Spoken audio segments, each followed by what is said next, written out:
Okay, hi everyone. My name is Sasa Junuzovic, and I'm going to present some work that I did together with my advisor Prasun Dewan while I was at UNC. Apologize, my slides may have some dark areas. This projector is not giving them justice, but the white text is important, and the rest of it I'll speak out loud, so it should be okay. All right, so this talk is about a self-optimizing collaborative framework, and it's really optimizing performance. Think of performance in general, it's a function of available resources. There are cases where resources are insufficient and performance is always going to be poor. In other cases, the resources are abundant and performance is always good. In these two cases, however, bracket a case called the window of opportunity, where resources are sufficient but scarce, and it is possible to improve performance from poor to good. That's the focus of our work. Basically, what I'm going to talk about today is how to build a collaborative framework that leverages this window of opportunity to better meet performance requirements of collaborative applications, be embedded in existing systems, without requiring hardware, network, or user interface changes. Performance, and basically in this talk we're going to divide the system. And the first question is, what do we mean by performance? Performance metrics, local and remote response times, there's jitters, throughput, task completion time, bandwidth. All of them are important, but our focus is on the response times. Time is defined as the amount of time that elapses from the moment some user enters a command to the moment that user sees the output for that command. The remote is similarly defined as the amount of time that elapses from the moment a user enters a command to the moment a different user sees the output for the command. Now here's some, what I'm going to show you here is basically a result from what the system can generate. And yes, it seems to be improving response times with optimization. The red is low, response times are lower with the optimized system than without. But the question is, are these improvements noticeable? I mean, we have improvement of 21 milliseconds here, 80, 180, and 300 milliseconds there. So the question we have is, what performance differences are actually noticeable? The users cannot distinguish between local or remote response times below 50 milliseconds. And prior work has also shown that they can notice increases in local and remote response times of 50 milliseconds, and they can also notice decreases of 50 milliseconds. So if we keep this in mind, these 80, 180, and 300 millisecond improvements are actually noticeable. So that's good. But absolute response time improvements don't necessarily tell the whole story. So consider the case when we have two optimizations. We have two users, and we can optimize, we have two potential optimizations. One that gives 100 millisecond response times to user 1 and 200 millisecond response times to user 2. And the second optimization gives 200 millisecond response times to user 1 and 100 millisecond response times to user 2. If we use a simple response time comparison, say the average response time, we may conclude that the two optimizations are equal. Response times are more important for some users than for others. So for instance, if user 1 is just an observer of some meeting, while user 2 is an active attendee in a meeting, then we see that optimization B is actually better because it gives better response times to user 2. And so actually determine external criteria from the users. And these criteria there's many useful criteria. For instance, you can say, I want to favor important users, and to enforce that, you need to know who the users are. You can also say, I want to favor local or remote response times. In that case, you need the identity of the users who are going to input and observe. Or in general, they're arbitrary. You can have arbitrary external criteria and arbitrary data required for them. What we say is that because of this arbitrary criteria, we just say, look, the users need to provide us with a response time function, and the system we built is going to provide response times to this function, and the function can choose which one is the best, which set of response times is the best. Now that we know what response times are noticeable, what difference are noticeable, how we can choose which ones are best, let's see how we can actually go about improving response times. So prior work has shown that there are three important response times factors: collaboration architecture, communication architecture, and scheduling policy. I'll give you a quick insight as to how these three factors impact response times. Collaboration architecture is using an application as consisting of two components, a program component and a user interface component. The program component manages shared state, while the user interface component allows interaction with a shared state. The user interface component must run on each user's machine so that each user can interact with the shared state, The program component, on the other hand, may or may not run on each user's machine. How many program components there are?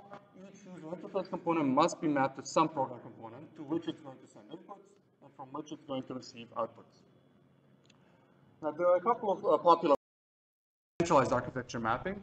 And in this architecture, the program component runs on the computer belonging to one of the users, receiving input from all users and sending output to all users. The user who's running the program component is called the master, while everybody else is called the slave. Architecture, the program component runs on each user's machine, receiving input commands from the local user interface component and sending output to that component. So each computer is a master. To keep all of the program components in sync, whenever a program component receives an input command from the local user, it has to send it to all of the other program components. Now, intuitively, say that replicated architecture should give the best local response times, right? Because in the replicated architecture, the command doesn't have to traverse the network to go to the master, and then the output has to traverse the network to give the result back.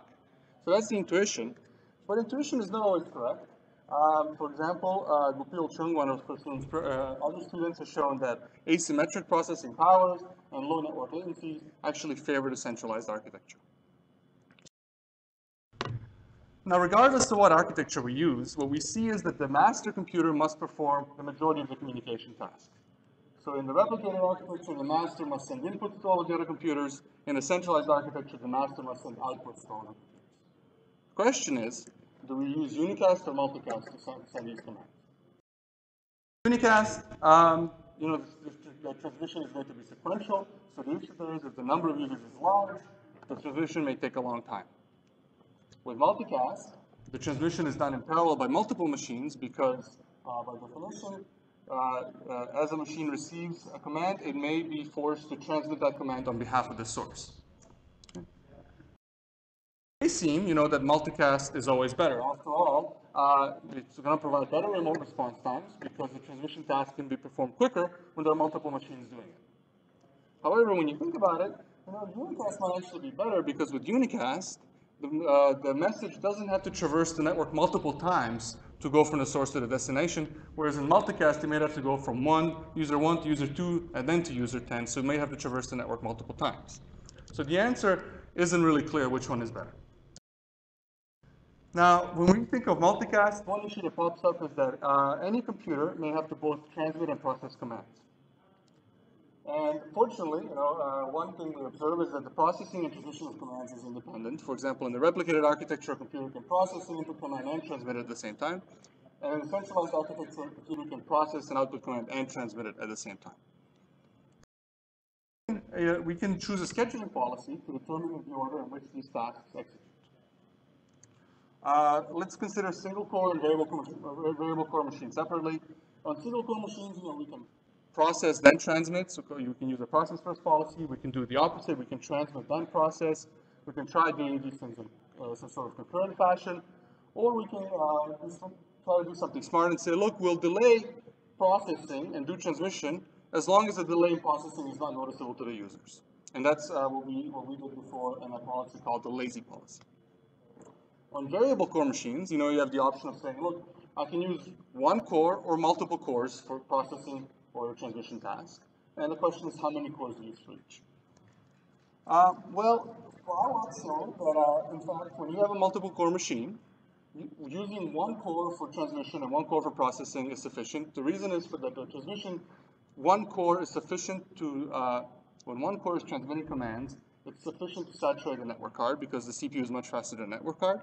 And it's, from the perspective of a general framework, using one core for the processing task is really all you can do because the tasks coming from the application are basically a black box. So it's not possible to know whether they can be parallelized or not. So might as well just use one core for them.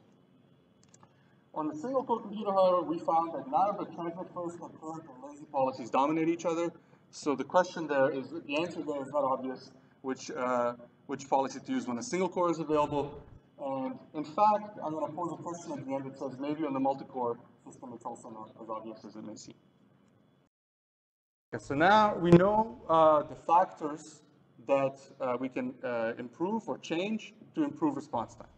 So let's see how can we actually build this self-optimizing framework. Well, the it's a collaborative framework, so it's going to have to share applications first, and then it's a optimizing framework, so it's going to have some optimization functionality second. We basically used another system done at UNC before I was there, as it was done by Gupil Chung. And what he does is he inserts a client-side component between the program and the user interface components in the application. Okay?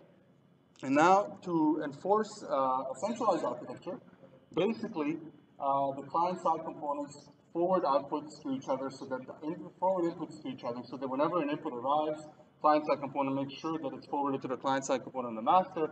That master client-side component sends it to the program component. It gets the answer back, and then they send it to all of the other client-side components, which send it to their local user interfaces. And in the replicated architecture, similar thing happens, except the client-side components send input commands to each other instead of outputs. Configured to use the Unicast architecture, which was done originally in the system. We extended the system. So, for instance, when user 2's computer here receives a message, it sends it to user 4's computer. We also extended the system to support various scheduling policies. Whenever a client-side component receives a command, it basically says, if I want to enforce a transmit-first policy, I'm going to first create separate threads for transmission and processing. I'll give the transmission thread a higher priority than the processing thread. If you want to enforce the process-first policy, it's going to switch those priorities. To enforce a concurrent policy or a parallel policy, it's simply going to give equal priorities to the two. And to enforce a lazy process policy, well, you can temporarily give higher priority to the transmission task and then take it back and then give it to the processing task, or in other words, you can temporarily give low priority to the processing task and give it high priority later. So we can enforce all of the architectures, processing architectures, communication architectures, and scheduling policies we need. Now, the question is, how do we actually choose a combination of these three factors that's going to best meet the response time requirements? We can't just give them to the response time function. Remember, all that says is, oh, give me some response times, and based on what I know of the users, I'll choose which ones are the best. So we can't go directly from these factors to the response time function. We need a step in between. We need to somehow predict response times for each combination. So how can we do that? We use rules of thumb. We've said that they exist, but we also saw that they don't always work. We need a more systematic approach. In other words, we need some sort of analytical response time model that's always going to correctly predict what the response times are going to be. We built one such model that works for centralized and replicated architectures using Unicast or Multicast and all of the scheduling policies I talked about earlier. And it accounts for processing powers, network transmission powers, network latencies, think times, and it also accounts for single-core, multi-core, variable-core machines, as well as blocking and non-blocking communication. Now, whenever you're using an analytical model, they can provide a lot, but you always have to be careful. You have to say, well, what are the assumptions, or what's the scope of the model? And we make one assumption in ours, specifically regarding the types of tasks present in the system. So each collaborative system must have coupling functionality. Okay, commands must be processed and transmitted to other users. But there are in general other tasks that are in general optional, such as those for concurrency control that we've seen in prior talks, for consistency maintenance and awareness. And all of them are important. But our focus was on the mandatory tasks, and I'll come back to the other tasks later in the talk. Okay, so we use this analytical model, and I'm not going to, the equations of this model are presented in my dissertation, and they can get quite complex and quite ugly, so I chose not to present them here. Instead, I'm going to present a higher level idea about the system, and I'm going to say, look, we're going to use this model that can predict response times, and we're going to feed these response times to the user response time function, and that response time function is going to say, okay, I picked the response times that work, which match to this combination of factors, please implement them. Okay, now the question is, where is this actually calculated? It was applying the analytical model that requires some calculation, so where is that done? We could centralize one of the user's computers. However, calculations require resources and that can negatively impact the user experience, so we're not going to do that. We could distribute it on several or all of the user's machines, so that no single machine is hit 100%. But this leads to the distributed decision-making problem where it's difficult to reach consensus. So we didn't do that either. We went back to the centralized approach, where we centralized on a non-user machine. And in this case, we said, well, you know what, there's always a session manager computer or a bootstrapping node in these systems. So why don't we just put our optimization calculations there? And that's exactly what we did. So that's where that's going to happen. But of course, if we're going to apply the analytical model in the first place, we need to somehow collect the model parameters. So where is that done? The clients, we extended the client-side component that we had in the prior system to have not only the sharing functionality, but also have optimization functionality. And the optimization functionality is really involved in some timing events that are going to measure the parameters that we need. How much time have I got? 2 minutes, okay. These, they're all the details in the paper. I'm going to get to some, just in the interest of time.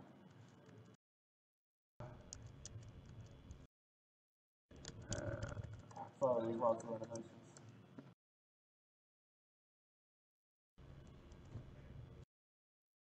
Now, the key issue here, there's an important issue. Once we decide that we want to switch and we're certain that that's what we want to do, we still have to actually perform the switch. And basically, we have to switch to processing architecture, communication architecture, and scheduling policy. So I'll go through one of them. Let's look at the processing architecture switch. What has to happen in this example is that all of these slave machines, if I'm switching from centralized to replicated, all the slave machines must become masters, which means that all of their program components have to be activated. They have to be connected to the user, to the client-side components running on those systems, and of course, instead of just inputs. So this sounds good, and it really works like this when there are no commands currently being entered. So then what happened when we issue an important issue is what happens to the commands entered during the switch. If we don't do anything, then while we're switching a slave to a master, an output command may arrive to the slave, to the new master, sorry, to the old slave to the new master, and this notion is not consistent with either the centralized or the replicated semantics, and we're in trouble. So what options do we have? Well, we could run the old and new configurations in parallel, which is what we did in this system. It's good performance, but it's not simple. We can instead pause input during the switch, okay? But in this case, we can hurt the response times in the commands entered during the switch. However, if we can do the switch during some pause time, such as when users take a break, get a drink of water, basically do it behind their back, then they won't notice. And that's the approach we use for switching the processing architecture. To actually switch the communication architecture, we try to generalize Goupil's approach and say, hey, look, running all the new architectures in parallel is actually generalizes to not just the processing architecture, and that's what we do. While the new communication architecture is being deployed, the messages that are entered are actually using the old communication architecture. And then eventually, when the new communication architecture is deployed on all machines, any new messages coming from them are just going to start using the new architecture, and we can get rid of the old one. Okay, let's also, I had a lot of 15-minute thing is really killing me. Now the results of this system in fact does work. We presented a number of results in the paper. It's able to improve the performance of distributed PowerPoint presentations and distributed collaborative checklist games. It always chooses the optimal configuration. It's able to utilize powerful latecomers. It's able to dynamically deploy multicast, adjust processing architectures, and choose the scheduling policies that best meet the user response time requirements. And they do this without adding any noticeable delay. But I'm not going to go into detail because I want to finish as quickly as possible. Whenever we wrote these about these models and papers, we always got questions from the reviewers, great questions, saying, what's the real applicability of this thing? When you have this assumption in your mathematical model that says they're only processing and transmission commands, what about all the other systems that have concurrency control, awareness, and so forth? Well, the first observation we make is that the system I presented, its limitations are independent from the limitations of the mathematical model. So if a new mathematical model comes out that can account for concurrency control and awareness commands and other commands, we can plug it into this system, and the system will work still. But meanwhile, even when there is concurrency control, not all commands conflict. So the system is still going to improve the response times of commands that don't conflict. It might hurt or improve the response times of conflicting commands. It's going to have to be measured and evaluated to see how bad it actually, if it does it at all. Okay, so this is the first. Now, the system I present is really fairly complicated. So the important question is, I'm talking about these performance issues, do they actually exist in real systems? Well, if you look at Cisco's WebEx and similar applications, like Microsoft's Live Meeting, you look at their websites, you look at user blogs, they're always complaining about response times. So there are some issues there. Can we always improve response times noticeably? The answer is, well, we don't know. We're required further studies and sort of practical real-world deployments. And even if we can, is the complexity of the system worth it? Well, of course, the system has development and deployment costs. There's quite a bit of work to get all those things to work. But it's not an all or nothing thing. So if your application supports centralized but not replicated semantics, fine. Don't implement the system doesn't need to implement the features for switching from centralized to replicated architectures. That application can still benefit from multicast and scheduling policy optimization. And the important thing is that even regardless of what the application supports or not, the system needs to be developed once, and all of the overhead is in development, not in the user experience. The only thing that needs to be implemented for each application is that client-side component. But if you have a well-defined application with a user interface and a program component, with good user interface and program component interfaces, actually implementing that client-side component is pretty straightforward. So I think I'm way over time. And a good question here would be,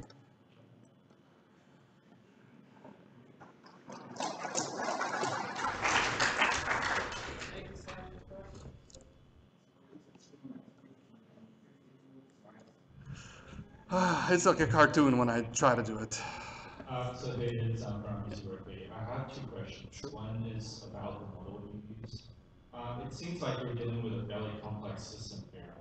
And I'm just wondering if your modeling is based on any statistical, is it modeling in a statistical sense or in a deterministic sense? Okay. And second question is regarding the protocol you use to actually modify policies. It seems like you're flooding the nodes with new policies, and that usually takes a while for the nodes to converge. And I'm just wondering, with in this age of mobility, we're carrying mobile phones all the time, and latencies, communication latencies, bandwidth is going to constantly be changing. So, do you have any sense how fast these things converge with respect to the speed at which these devices change their capabilities in terms of communication and probably processing, because you'll be loading all the new tasks on your machine? Okay. No, both are excellent questions. So the first question regarding what kind of model it is, it's we did not use any statistical modeling of how often people enter commands. We sort of didn't see too much overlap in commands in some of the logs we had. So basically, commands were being entered in a quiescent state in the logs we used. I think you have parameters relating to CPU. Right. So those, we just basically start from scratch, and as the application is going, we measure each of the parameters and we average them out and use that as the parameter values. So there's no statistical prediction, although it could be incorporated. We just didn't take it in that direction. Regarding the second question, so in the experiments I did, there really wasn't that much overhead in terms of pushing out things. Now they were done on a local network, local area network. So what we were, I guess, in the logs that we used, the real interactions, whenever there was a change made by the system, it happened during clean time. So when the users basically enter a command and then it takes some time before they enter the next one, and the optimization was done in that clean time. So there really was very little overhead. Now, when it comes to mobile devices and using over something like 3G networks or hopefully 4G soon, I don't actually know for sure, but my feeling is that the computation is offloaded to a central server, so those devices won't be affected. The actual optimization part. Now, the pushing out of the changes, again, in the experiments that we've done, we didn't see too much overhead. There will be some on the mobile devices, but I don't have a feeling for how much. Any other questions? Well, I'd like to thank all four of our speakers.